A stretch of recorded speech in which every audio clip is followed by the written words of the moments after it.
चमन पुर नामी गांव में एक छोटी प्यारी सी बच्ची आमना रहा करती थी। वो बहुत अच्छी और वालिदैन का एहतराम करने वाली बच्ची थी। उस्तादों की इज्जत करती थी, लेकिन उसकी एक आदत बुरी थी कि वो बहुत बोलती थी। वो बगैर रुके बोलती रहती थी। वालिदैन समेत सबको उसकी आदत बुरी लगती थी। सब उसे समझाते कि कम बोला करो, लेकिन वो अपनी आदत से मजबूर थी। एक दिन वो स्कूल जा रही थी कि उसे रास्ते में सफ़ेद रंग का एक बहुत खूबसूरत खरगोश मिला। आमना ने उसे गोद में उठा लिया और उससे बातें करते करते वो उसे स्कूल ले आई। उसके सारे हमजमात खरगोश को देखकर बहुत हैरान और खुश हुए। उस्तानी साहिबा क्लास में दाखिल हुई और खरगोश को देखकर पूछा, ये खरगोश कौन लेकर आया है? आमना ने डरते डरते सारा वाक़या टीचर को बताया।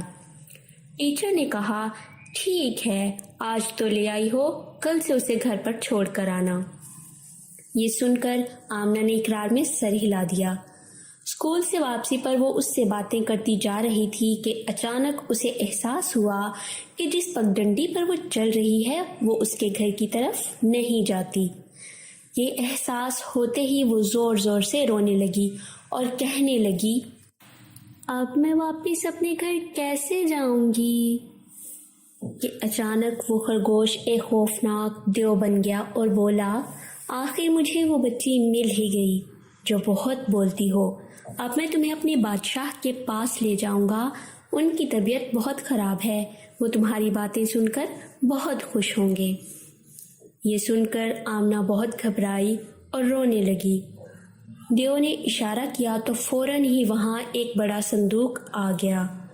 देव ने आमना को संदूक में डालकर ताला लगा दिया, जिसमें सांस लेने के लिए सिर्फ एक छोटा सा सुराख था।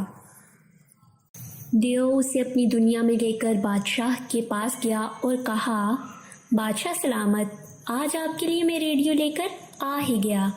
दरअसल बादशाह ने देव से कई दिनों पहले कहा था, मैंने सुना है कि इंसानों की दुनिया में एक रेडियो होता है जो हर वक्त बोलता है।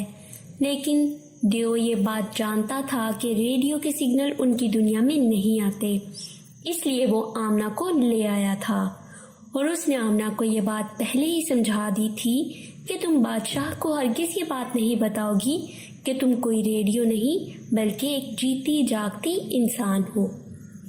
बादशाह सलामत संदूक देखकर बहुत हैरान हुए, जिसके अंदर आमना थी। बादशाह ने कहा, रेडियो चलाकर दिखाओ। देव ने हुक्म दिया, रेडियो बोलो, और अंदर से आमना बोलने लगी। बादशाह सलामत बहुत खुश हुए। आमना हर वक्त बोलती रहती और बादशाह सुनते रहते। आखिर आमना बोलते बोलते भूख और प्यास की शिद्दत से बेहोश हो गई।